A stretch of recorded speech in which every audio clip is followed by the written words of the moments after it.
तो दोस्तों आज मैं एक्सप्लेन करने वाला हूँ एक ऐसी मूवी को जिसके अंदर एक एंटिटी या फिर एक ऐसा डीमन है जो कि सेक्सुअली इंटीमेट होने के बाद आपको मार सकता है। जी हाँ, इस मूवी का नाम है इट फॉलोज, जो कि 2014 में रिलीज हुई थी। ये एक American supernatural psychological horror movie है जिसको लिखा और डायरेक्ट किया है डेविड रॉबर्ट मिशेल ने। ये मूवी और ये वीडियो काफी ज्यादा इंटरेस्टिंग इसलिए है क्योंकि एंड में आपको काफी सारी थ्योरीज भी मिलेंगी और एक काफी बढ़िया मूवी है जो कि आजकल की नॉर्मल फिल्मों से काफी ज्यादा डिफरेंट है।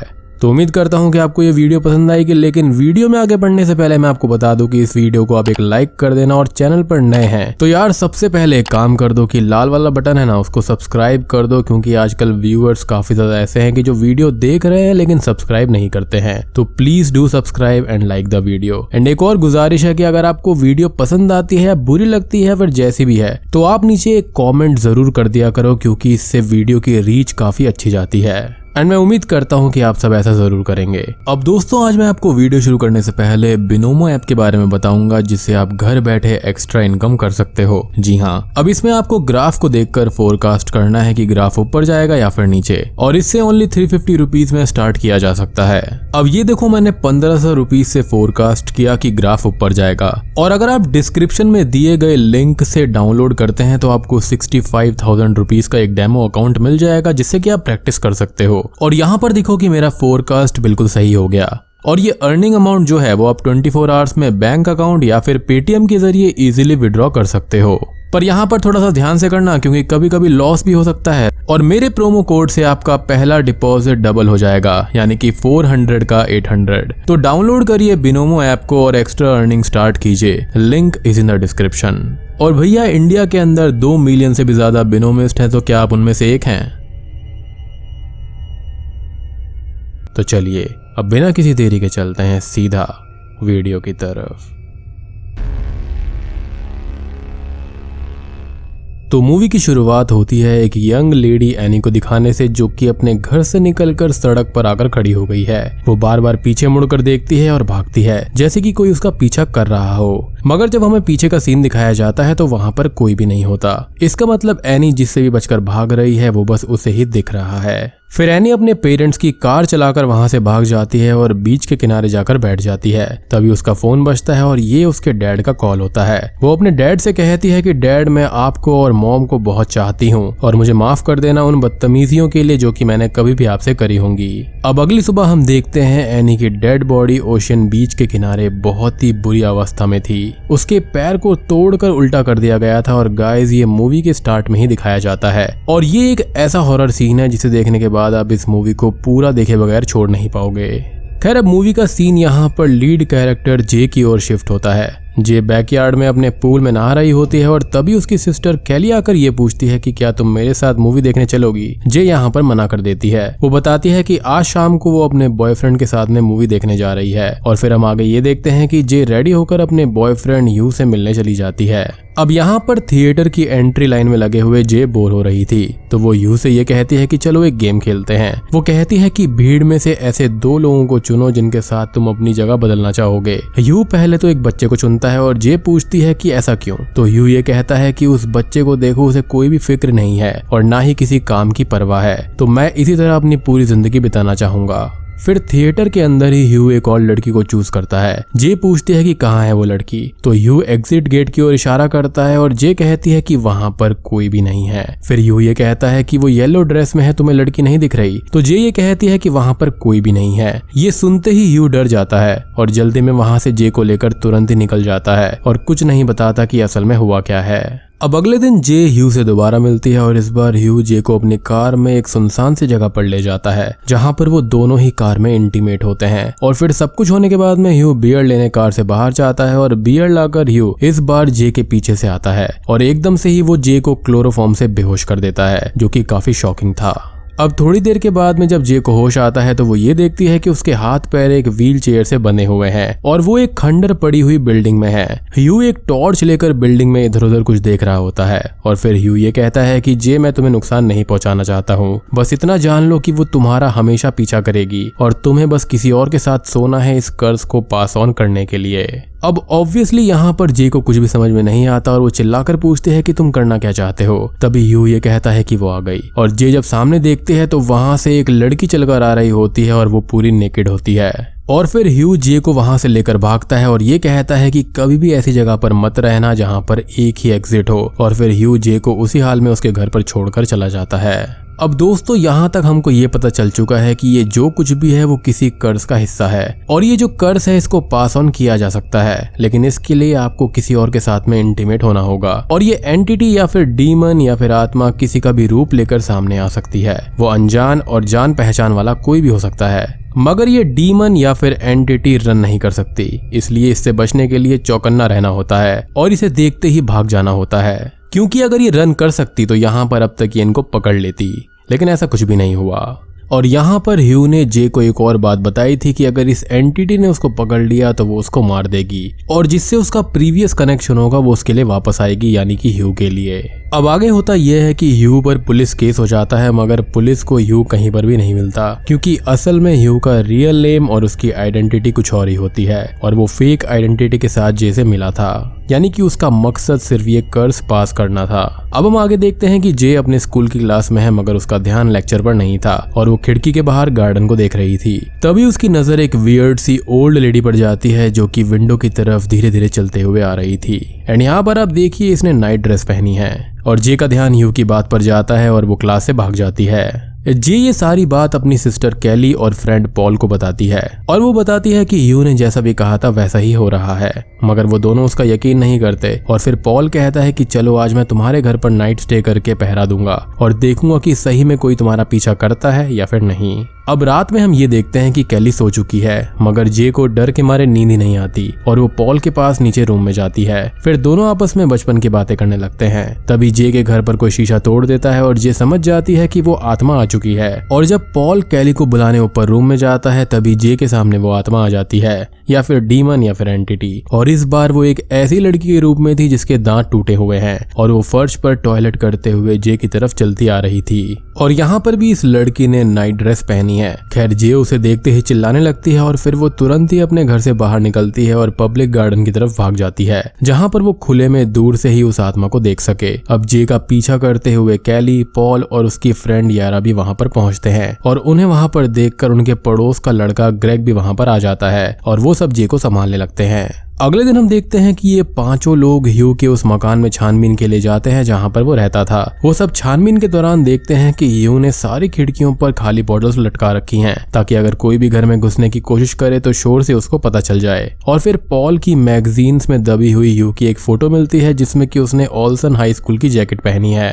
और फिर ये सब ऑल्सन हाई स्कूल जाकर उस फोटो की मदद से ह्यू की ओरिजिनल आइडेंटिटी और एड्रेस का पता कर लेते हैं और उसका असली नेम यहाँ पर जेफ होता है। अब ये सब जेफ के घर के बाहर पहुंच जाते हैं और उससे मिलते हैं। यहाँ पर जेफ जे से काफी माफी मांगता है और फिर वो बताता है कि अब वो जो डीमन है वो तुमको फॉलो कर रही है, मगर फिर भी मुझे वो दिखती है, तो इसलिए जितना जल्दी हो सके किसी और को ये कर्स पास ऑन कर दो, क्योंकि अगर उसने तुम्हें मार दिया तो वो फिर से मेरे पास आ जाएगी। मगर ग्रेग यहाँ पर ऐसा बंदा था जो कि जेफ की बात पर यकीन नहीं करता और उसी को सुनाने लगता है। फिर जेफ जे से ये कहता है कि तुम बस इतना समझ लो कि अगर तुम्हारे पास सीधा सीधा कोई चलकर आ रहा हो तो वो वही डीमन या फिर एंटिटी है और फिर तुम वहां से भाग जाना। ये कहकर जेफ वहां से चला जाता है। अब हम आगे ये देखते हैं कि ग्रेग सभी को लेकर ओशन के किनारे बने हुए एक फार्म हाउस पर ले जाता है जहां पर वो बचपन में आया करता था। यहाँ सबका प्लान ये होता है कि वो सब जे की रखवाली करेंगे और देखेंगे कि जैसा जेफ बता रहा था वैसा कुछ होता भी है या फिर नहीं। और फिर हम देखते हैं कि सभी लोग बीच के किनारे बैठे हुए हैं और ग्रेग बियर पीने के बाद झाड़ियों में टॉयलेट करने जाता है। तभी हम ये देखते हैं कि जे के पीछे से एक लड़की चलकर आ रही है और ये किसी और को नहीं दिख रही होती, क्योंकि जे का भी फेस ओशन की तरफ था इसलिए उसका भी ध्यान पीछे नहीं होता।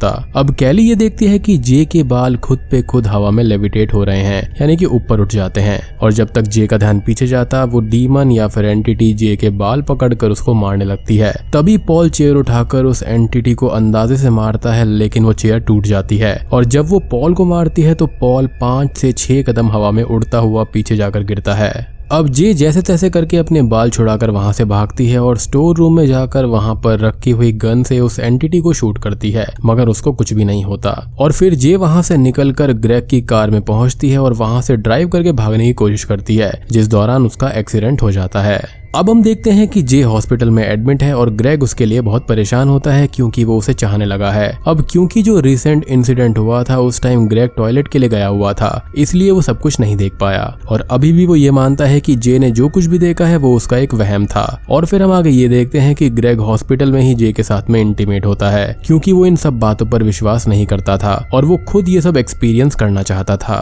खैर अब 3 दिन बीत जाते हैं और ग्रेग यहाँ पर रेगुलर लाइफ जी रहा होता है और उसे कुछ भी नहीं होता। ये बात वो जे को भी बताता है। अब आगे हम ये देखते हैं कि ग्रेग यहाँ पर पॉल, कैली और यारा से मिलता है और वो सब क्यूरियोसिटी के साथ में ये पूछते हैं कि क्या तुमने सच में कुछ भी नहीं देखा। ग्रेग कहता है कि नहीं। पॉल बताता है कि मैंने उस दिन उसे चेयर से मारा था जो कि हवा में ही टूट गई थी और उसने मुझे भी रिटर्न में मारा था। तो ये बात तो बिल्कुल सच है कि यहाँ पर कोई ना कोई एंटिटी जरूर है। अब ग्रेग यहाँ पर इस डिस्कशन के दौरान कुछ भी खास नहीं कहता और वहां से चला जाता है। आगे हम रात का वक्त देखते हैं और जे अपनी खिड़की से बाहर की तरफ देख रही थी तो वो वहां पर ये देखती है कि ग्रेग रोड से अपने घर की ओर जा रहा होता है और फिर वो अपने घर की ही विंडो तोड़कर अंदर घुसता है जो कि स्ट्रेंज होता है। अब जे समझ जाती है कि वो ग्रेग नहीं है, उसके रूप में वही एंटिटी है। जे अब भागकर ग्रेग के घर में जाती है तो वो ये देखती है कि उस एंटिटी ने अब ग्रेग की मॉम का रूप ले लिया है जिसने की रात को पहनने वाला रोब पहना हुआ है। यानी कि यहाँ पर नोटिस करने वाली बात यह है कि अभी तक हमने इस एंटिटी को जितने भी रूपों में देखा है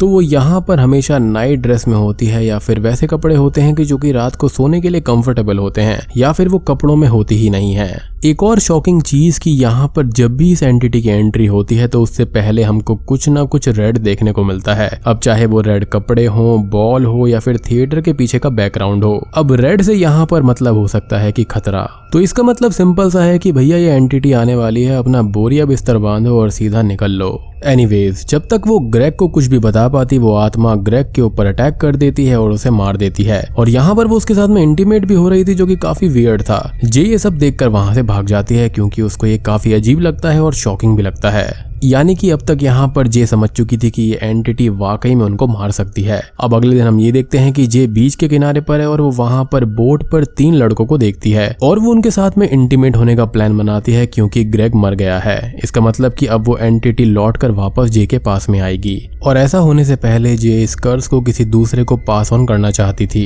वो अपने कपड़े उतारने लगती है और ओशन की तरफ जाने लगती है, लेकिन यहाँ पर यह दिखाया नहीं जाता कि वो इन तीनों के साथ में इंटीमेट हुई है या फिर नहीं, तो इस बारे में ज्यादा कुछ कहा नहीं जा सकता। एंड आई पर्सनली बिलीव कि उसने ऐसा नहीं किया है, जिसके बारे में हम आगे जान पाएंगे। यानी कि वहां पर हिंट है। खैर ये सब होने के बाद में आगे ये दिखाया जाता है कि पॉल जे के घर पर जाता है और उसको ये कहता है कि वो इस कर्स को उसको पास ऑन कर दे क्योंकि वो अंदर ही अंदर जे को पहले से ही बहुत चाहता है। मगर जे मना कर देती है और फिर पॉल जे को उसके प्लान पर विश्वास करने को कहता है जिससे कि वो उस डीमन या फिर एंटिटी को मार देंगे। अब पॉल यहाँ पर जे, कैली और यारा को एक बिल्डिंग में ले जाता है जहाँ पर एक बहुत बड़ा पूल होता है। यहाँ वो सब एक ट्रैप बनाते हैं जिसमें होता ये है कि जे पूल के सेंटर में रहेगी और पूल के चारों तरफ ढेर सारे इलेक्ट्रिक सामान रखे होते हैं ताकि जब वो एंटिटी पूल में घुसेगी तब जे को बाहर निकालकर उसमें सारे इलेक्ट्रिक आइटम्स को डालकर स्विच ऑन कर दिया जाएगा ताकि उस आत्मा को शॉक देकर मारा जा सके। अब हम आगे ये देखते हैं कि वो एंटिटी वहां पर आ जाती है मगर वो पूल में घुसने के बजाय वहीं सारे इलेक्ट्रिक आइटम्स को फेंक कर जे को मारने की कोशिश करती है, जिससे ये भी पता चलता है कि ये जो एंटिटी है वो पानी से डरती है। ना ही वो बीच में पानी की तरफ अंदर गई और ना ही वो यहाँ पर अंदर आई क्योंकि वो इन आइटम्स को जे की तरफ फेंक रही थी। वो चाहती तो अंदर भी जा सकती थी लेकिन ऐसा कुछ भी नहीं हुआ और इसमें जे जख्मी भी हो जाती है। पॉल अंधाधुंध अंदाजे से गन फायर करता रहता है जो कि यारा के पैर में लग जाता है और तभी कैली उस एंटिटी पर एक कपड़ा डाल देती है जिससे ये दिख सके कि वो कहां पर खड़ी है। पॉल उसके नजदीक जाता है और उसके सर में गोली मार देता है, जिसके बाद में जे पूल से बाहर निकल आती है और जब वो पूल को देखती है तो पूल का सारा पानी खून से लाल हो चुका होता है, इम्प्लाइंग कि शायद से ये एंटिटी मारी जा चुकी है। खैर अब आगे हम ये देखते हैं कि उसी रात पॉल और जे इंटीमेट होते हैं और अगले दिन पॉल को हम एक ऐसी जगह पर देखते हैं जहां पर कुछ प्रोस्टिट्यूट्स होती हैं। मतलब साफ है कि अब पॉल का प्लान ये है कि कर्स को क्विकली पास ऑन किया जाए और प्रोस्टिट्यूट्स इसके लिए एक बहुत ही बढ़िया जरिया हैं। लेकिन आगे हमको ये दिखाया जाता है कि पॉल और जे एक दूसरे का हाथ पकड़कर फुटपाथ पर चल रहे हैं और उनके पीछे से हम किसी को उनकी तरफ आता हुआ देखते हैं, जिसके बारे में आई एम नॉट श्योर कि वो एंटिटी है या फिर कोई नॉर्मल पर्सन है। लेकिन अगर वो एंटिटी है तो यहाँ पर नोटिस करने वाली बात यह है कि उसने कोई भी स्लीपिंग ड्रेस, कोई भी गाउन वगैरह नहीं पहना है, बल्कि उसने नॉर्मल कपड़े पहने हैं लाइक जीन्स और शर्ट। और बूम, ये मूवी यहीं पर खत्म हो जाती है। तो दोस्तों ये थी इट फॉलोज मूवी की कहानी। अब दोस्तों देखो, यहाँ से मेरे पास 3 थियोरीज हैं जो कि काफी ज्यादा मेन हैं, जो कि यहाँ पर हो सकती हैं। कहने को तो यहाँ पर लोग अलग अलग टाइप की थ्योरीज देते हैं, तो यहाँ पर अनगिनत थ्योरीज हो सकती हैं, लेकिन जो मुझे मेरी पर्सनल फेवरेट लगती हैं वो 3 हैं। तो सबसे पहली तो ये है कि ये कोई सेक्सुअली ट्रांसमिटेड डिजीज है जो कि आपका पीछा नहीं छोड़ती, क्योंकि यहाँ पर इसका जो जॉनरा है वो साइकोलॉजिकल हॉरर है। तो हो सकता है कि ये कोई इस टाइप की बीमारी के ऊपर बेस्ड मूवी हो जिसको इस तरह से मेटाफोर के रूप में दिखाया गया है। अब बात करें सेकंड थियरी के बारे में, तो ये कोई ड्रीम के अंदर ड्रीम हो सकता है, जस्ट लाइक बास्किन मूवी। उसके अंदर भी ऐसा ही होता है कि ड्रीम के अंदर ड्रीम चलता रहता है और वहां पर लोग मरते रहते हैं। अगर आप मूवी को ध्यान से देखें तो यहाँ पर ना ही इनके पेरेंट्स को दिखाया गया है, और यहाँ पर जितने भी बच्चे थे वो अलग अलग समय के लग रहे थे, ना ही यहाँ पर टाइम दिखाया जाता और कुछ वगैरह वगैरह। लाइक किसी के पास मोबाइल फोन था, किसी के पास में ओल्ड टीवी था, किसी के पास में रेडियो था और वगैरह वगैरह। तो यहाँ पर ऐसा लगता है कि ये सभी बच्चे जो थे किसी ड्रीम सीक्वेंस के अंदर थे और यहाँ पर ऐसी कोई एंटिटी है जो कि उनको मार रही है। बट क्या ये सक्यूबस हो सकता है? क्योंकि हम जानते हैं कि सक्यूबस या फिर इनक्यूबस जो होते हैं वो ऐसे डीमंस होते हैं जो कि स्लीप और सेक्सुअल डीमंस होते हैं, जो कि ड्रीम के अंदर ही आपको मार सकते हैं। और इस टाइप की मूवीज के ऊपर मैंने ऑलरेडी एक्सप्लेनेशन करी हुई है, और इस बात का सबूत ये है कि जब ग्रेग मारा तो उसके पास जो एंटिटी थी वो उसकी माँ के रूप में थी, और वहां पर वो एंटिटी जबरदस्ती उसके साथ में इंटीमेट होने की कोशिश भी कर रही थी। और यहाँ पर मेरी जो फाइनल थ्योरी आती है वो ये कहती है कि ये काइंड ऑफ एक ट्रॉमा था, या फिर सेक्सुअल ट्रॉमा जिसको आप कह सकते हो। लाइक यहाँ पर जे का इस्तेमाल करा गया, जिसके बाद में वो उस ट्रॉमा से उभर नहीं पा रही थी। तो ये जो एंटिटी थी वो एक काइंड ऑफ ट्रॉमा के रूप में थी। लाइक जिसके साथ में ये कुछ हुआ उस पर तो ये असर डालती ही है, लेकिन उसके सराउंडिंग के ऊपर भी ये असर डालती है। लाइक उसके साथ में जो कोई भी होगा उसके ऊपर भी इस एंटिटी का असर जरूर होगा। अब आप नोटिस करिए कि अगर किसी के साथ में कुछ गलत होता है, फॉर इंस्टेंस कोई भी नॉर्मल हादसा भी अगर हो जाता है, तो उसके अंदर उसकी फैमिली इन्वॉल्व होती है, उसके दोस्त भी इन्वॉल्व होते हैं, और यहाँ पर बिल्कुल ऐसा ही हुआ था। इनफैक्ट अगर वो पर्सन किसी और के साथ में भी लव रिलेशनशिप में जाएगा तो वहां पर भी प्रॉब्लम जरूर आती है, क्योंकि वो ट्रॉमा उसका पीछा नहीं छोड़ता। तो कहीं ना कहीं ये उसके ऊपर भी बेस्ड मूवी हो सकती है। और ये थी मेरी टॉप 3 थ्योरीज। उम्मीद करता हूँ कि आपको पसंद आई होंगी। अब होने को तो यहाँ पर कुछ भी हो सकता है, तो अगर आपकी भी कोई थ्योरी है तो कमेंट सेक्शन में जरूर बताना। वीडियो पसंद आई हो तो लाइक कर देना, चैनल पर नए हैं तो सब्सक्राइब कर दीजिए। तो मैं आप सबको मिलता हूँ एक और इंटरेस्टिंग वीडियो के साथ में, तब तक के लिए